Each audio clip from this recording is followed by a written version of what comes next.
નમસ્તે, હું હર્ષ ઉપાધ્યાય, મનોરમા આયુર્વેદ અને પંચકર્મ ક્લિનિક સુરતથી આજે આપ સૌની સમક્ષ ઉપસ્થિત છું. આજે આપણે વાત કરીશું ગર્ભાવસ્થા દરમિયાન છઠ્ઠા માસની એટલે ષષ્ઠમ માસ વિશે.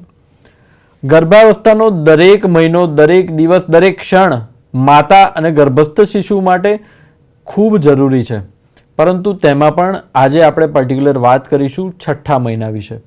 કારણ કે આયુર્વેદમાં અને વિજ્ઞાનમાં દરેક મહિનામાં અલગ અલગ ડેવલપમેન્ટ બાળકમાં જોવા મળે છે અને તે સમયગાળા દરમિયાન બાળકમાં શું શું પરિવર્તન આવે છે તેના વિશે વાત કરીશું. આ સમયે બાળકની બુદ્ધિ, સંવેદના અને શરીરનો વિકાસ ઝડપી બને. માતા બાળકને એકબીજાના અવાજની ઓળખ થવા લાગે. માતાની ભાવનાઓની અને તણાવની અસરો બાળક પર થવા લાગે.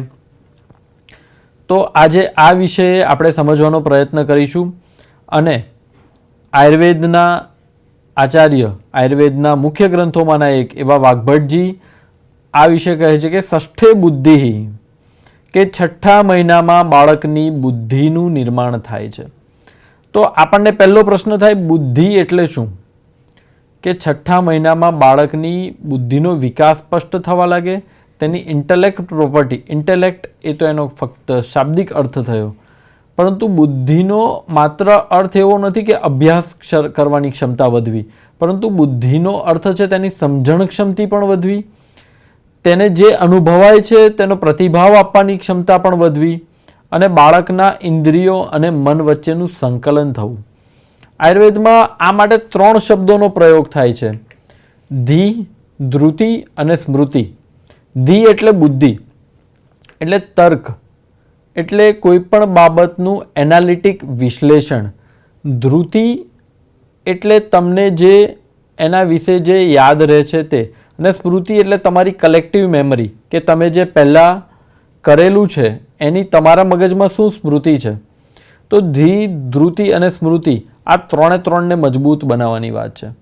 આજે કઈ માતા, કયા પિતા કે કયા પરિવારને એવું નહીં હોય કે અમારું બાળક વધારે મજબૂત અને વધારે સારું બુદ્ધિશાળી ન બને. કારણ કે જગતમાં શરીર બળનું જેટલું મહત્ત્વ છે ને એના કરતાં અનેક ગણું મહત્ત્વ તેની બુદ્ધિ ક્ષમતાનું છે. આજે આપણે જોઈ શકીએ છીએ કે આ વ્યક્તિ આ વિષય ટોચના સ્થાને પહોંચ્યું.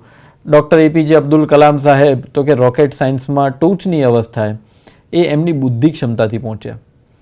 આજે આપણે જોઈએ તો જે તે દેશના જે તે વેપારી કે સૌથી મોટા બિઝનેસમેન શા માટે એની વખાણ થાય? કારણ કે તે તેની બુદ્ધિ ક્ષમતાથી ત્યાં સુધી પહોંચ્યા છે.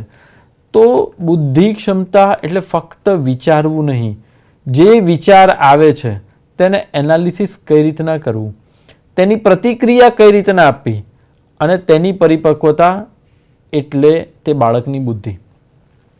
હવે આયુર્વેદ આ સમયે માતા માટે વિશિષ્ટ જીવનશૈલી અપનાવવાની અને વિજ્ઞાન પણ એવું કહે છે કે આ સમયે માતાનું વિશિષ્ટ પ્રકારે ધ્યાન રાખવું જરૂરી છે. કારણ કે દરેક મહિનાની ચર્યા, દરેક મહિનાની જે બાળકની અને માતાની કેર છે તે અલગ અલગ હોય છે. તો 23થી 27ના અઠવાડિયા દરમિયાન બાળકના મગજનો ઝડપી વિકાસ થાય છે. તેના બ્રેઇનનું ડેવલપમેન્ટ ખૂબ સ્પીડમાં થાય છે. તેના ન્યુરોન્સ એટલે જે ચેતાતંતુઓ છે તેના જોડાણો વધે છે. બાળક અવાજો પ્રત્યે વધુ પ્રતિભાવ આપવા લાગે છે. બાળક આંખો ખોલવા અને બંધ કરવાની ક્ષમતાનો વિકાસ કરે છે. બાળક ઊંઘ અને જાગવાને નિયમિત ચક્રની શરૂઆત થાય છે અને માતાના અવાજને પ્રોપરલી ઓળખી શકે છે અને બાળકના ફેફસાનો વિકાસ આગળ વધે છે. તો આ વાત આયુર્વેદ અને મોડર્ન સાયન્સ બંનેનો સમન્વિત હોય તેવી લાગે છે કે બુદ્ધિનો વિકાસ થાય છે. બ્રેઇન મેચ્યોરેશન અને ન્યુરલ નેટવર્કિંગ ઝડપથી વધી રહ્યા છે. બ્રેઇન મેચ્યોર થઈ રહ્યું છે. બાળક જે વિચાર આપે, તમે બાળકને જે વિચાર આપી રહ્યા છો તેના વિશે બાળક એનાલિસિસ કરવાની શરૂઆત કરી રહ્યું છે. તમે જેવો સંવાદ કરી રહ્યા છો, તમે જેવું વાંચી રહ્યા છો તેના વિશે તે પોતાની એક અલગ તર્ક શક્તિના આધારે તેનું એક પોતાનો વિચાર મૂકતા શીખી રહ્યું છે બાળક. કે કોઈ એક જ ઘટના છે. આજે ભારતની સૌથી પરીક્ષાઓમાં કઠિન પરીક્ષા એટલે યુપીએસસીની પરીક્ષામાં ને માનવામાં આવે છે કે આપણે સૌ એવું સમજીએ કે સૌથી વધુ બૌદ્ધિક ક્ષમતાવાળા લોકો યુપીએસસીની પરીક્ષાને પાસ કરી શકે. તો ત્યારે તેઓને ઇન્ટરવ્યૂ દરમિયાન પર્ટિક્યુલર એક સિચ્યુએશન આપવામાં આવે કે આ પરિસ્થિતિમાં તમે શું કરશો, તમે શું વિચારશો, તમારું મોડ ઓફ એક્શન શું હોઈ શકે કે ભાઈ 500 લોકોનું ટોળું તમારી સમક્ષ કોઈ માંગણી લઈને આવી ગયું છે, ત્યારે તમારો તેના પ્રત્યેનો અભિપ્રાય શું હશે, તમે એ ઘટનાને કઈ રીતના ડીલ કરશો અને એનો યોગ્ય રીતે ડીલ કરવું અને તેના જવાબના આધારે યુપીએસસીની પરીક્ષામાં જે તે કેન્ડિડેટનું સિલેક્શન કરવામાં આવે. હવે તે બુદ્ધિના ડેવલપમેન્ટ માટે આપણે શું કરી શકીએ? તો બાળક સાથે ગર્ભ સંવાદ કરી શકીએ. 5મા માસમાં જોયું તેમ બાળકના મનનું નિર્માણ થઈ ગયું છે, તેનું મન, તેની ભાવના, તેની લાગણીઓનું નિર્માણ થઈ ગયું છે. પણ કોઈક જગ્યા એવી હોય કે જ્યાં લાગણીઓની ઉપર બુદ્ધિને મૂકીને દક્ષતા રાખવી જોઈએ. મહાભારતનો એક પ્રસંગ છે કે જ્યારે શકુની યુધિષ્ઠિરજીને બોલાવવા આવે છે કે યુધિષ્ઠિર તમે અમારી સાથે ચોપાટ રમવા આવો, અને યુધિષ્ઠિર ચોપાટમાં પાંડવો બધું જ હારી જાય છે. અને પુનઃ જ્યારે યુધિષ્ઠિર ભગવાન કૃષ્ણ પાસે જાય છે અને કહે છે, ત્યારે ભગવાન કૃષ્ણ પૂછે છે કે યુધિષ્ઠિર તમે ધર્મરાજ હોવા છતાં શા માટે ચોપાટ રમવા ગયા? તમારે તો ધર્મનું રક્ષણ કરવાનું છે, તમે તો સત્યની મૂર્તિ છો. ત્યારે યુધિષ્ઠિર કહે છે કે મારા મામાએ બોલાવ્યા તેથી ગયા. ત્યારે ભગવાન શ્રી કૃષ્ણ કહે છે કે આપ ધર્મરાજ જરૂર છો, પણ આપમાં દક્ષતાનો અભાવ છે. શા માટે? કે તમે દક્ષતાથી એ નિર્ણય નહીં લઈ શક્યા કે મામાએ ભલે બોલાવ્યા, પણ ચોપાટ રમી એ સાચી છે કે ખોટી છે તે તમારી બુદ્ધિની દક્ષતામાં યોગ્યતાથી એનો જવાબ ન મળ્યો તમને, તેથી તમે રમવા ગયા. ભલે મામા બોલાવે પણ તે ખોટું છે, તે ખોટું છે. આવી બુદ્ધિનું નિર્માણ કરવું એ 6ઠ્ઠા મહિનામાં થાય છે. તો બાળકને સંવાદ સાથે પ્રેમ અને લાગણી તો આપો, પરંતુ એની સાથે એનામાં ઇન્ટેલેક્ચ્યુઅલ પ્રોપર્ટી ડેવલપ થાય તે રીતનું વાંચન, તે રીતની પ્રવૃત્તિઓ એ માતાએ કરવી જરૂરી છે. ગર્ભસ્થ બાળક માતાના અવાજની લય અને એના સ્વર ઉપર પ્રતિભાવ આપે છે અને જન્મથી તરત જ માતાના અવાજને ઓળખવા લાગે છે. માતાએ જે ઇનપુટ્સ આપ્યા હશે એ બાળક ફટાફટ શીખી લેશે અને તેથી જ બાળકનું ભાવનાત્મક બંધન તેની સાથે વિકસતું રહે છે. તેના માટે તમે ધ્યાન અને પ્રાણાયામ, ઓમકાર, એક સંશોધન પણ છે કે એક લોકોનો વર્ગ, એક પંડિતોનો વર્ગ લાંબો સમય સુધી સંસ્કૃત મંત્રના ચેન્ટિંગ કરવાથી તેમના બ્રેઇનનું માસ વધ્યો, બ્રેઇનનું, મગજનું કદમાં વૃદ્ધિ થઈ. જ્યારે સામે બીજા એ જ ગ્રુપના લોકો એ મંત્રનું ચેન્ટિંગ ન કરતા હતા, તેમનામાં એ પરિવર્તન ન જોવા મળ્યું હતું.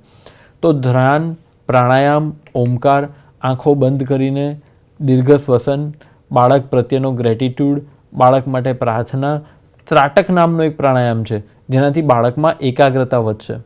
આજે ADHD, એટેન્શન ડેફિશિયન્સી એ બહુ મોટો આજનો સમાજનો રોગ થઈ ગયો છે.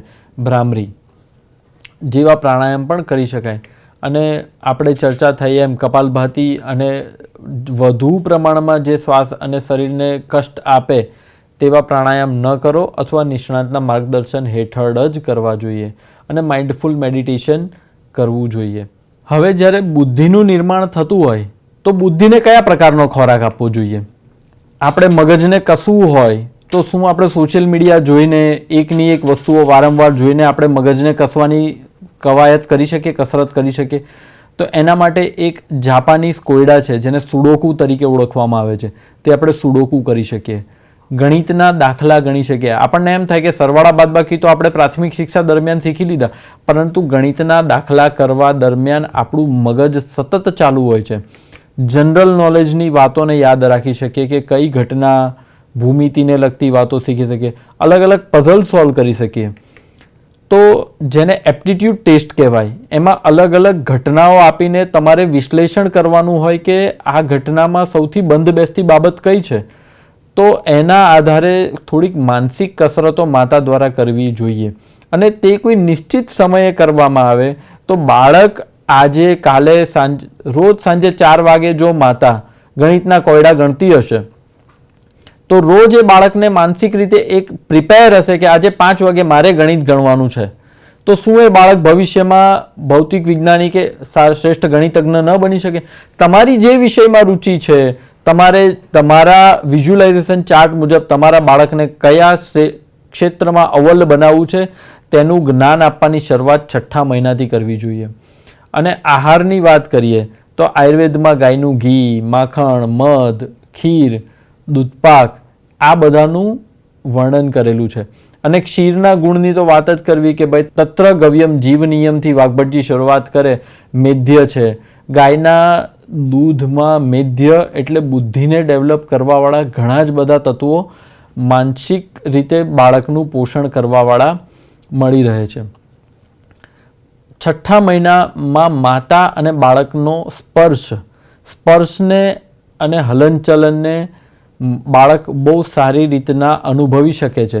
જેથી માતા પ્રેમથી પેટ ઉપર હાથ ફેરવે ને ત્યારે બાળક એવી અનુભૂતિ કરે કે ભાઈ માતા મારી સાથે જોડાયેલી છે.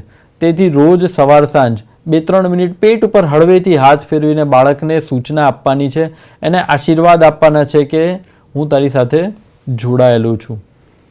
અને વિજ્ઞાન પણ આ બાબતનો સીધો પુરાવો આપે છે કે પ્રીનેટલ અટેચમેન્ટ, કે ભાઈ બાળકનું ગર્ભાવસ્થા દરમિયાન જ માતા સાથે ભાવનાત્મક જોડાણ આ રીતના થઈ શકે છે. ત્યારબાદ આપણે જોઈએ તો પિતાનું આ દરમિયાન શું રોલ? તો પિતા માતાને ખાલી ગર્ભ સંવાદ નહીં પણ પિતા પણ માતાની સાથે બેસીને આવા કોયડા ગણવામાં, આવી સારી જનરલ નોલેજની બાબતો માતાને સંભળાવી શકે પેટ ઉપર હાથ રાખીને. તો પિતા પણ જો આવી ઇન્ટેલેક્ટ ભરી વાતો કરશે, કોઈ સારા ચરિત્ર વિશે વાતો કરશે, તેમની બુદ્ધિ ક્ષમતાની, તેમની વ્યવહાર કુશળતાની વાતો કરશે તો એ પણ બાળક સાંભળશે અને પ્રાર્થના પણ કરશે. અભ્યાસ દર્શાવે છે કે પિતાનો સહયોગ પણ ગર્ભવતી સ્ત્રીઓમાં કોર્ટિસોલ અને એન્ઝાયટી અને ડિપ્રેશનનું પ્રમાણ ઘટાડવામાં ખૂબ મદદરૂપ થઈ શકે છે. અને બાળકની સૌથી મહત્ત્વની આજની કોઈ બાબત હોય ને તો ઊંઘ અને જાગવાની પેટર્ન. આયુર્વેદ ઊંઘ વિશે એક શ્લોક કહે છે કે નિદ્રાયતમ સુખમ દુઃખમ પુષ્ટિકાર્ષ્ય બલાબલમ વૃષતા ક્લીબતા જ્ઞાનમ અજ્ઞાનમ જીવિતમ ન ચ. ઊંઘ એ જ્ઞાન અને અજ્ઞાનનો મૂળ આધાર છે. આજે માતા રાતના 1-2 વાગ્યા સુધી મોબાઈલ અને સોશિયલ મીડિયા જો વાપરે તો તેની સ્લીપ અને વેકેન્ડ સાયકલ ડિસ્ટર્બ થાય અને બાળકની જો ઊંઘની સાયકલ બગડશે તો તેની બુદ્ધિ ક્ષમતા પર જરૂર અસર પડશે.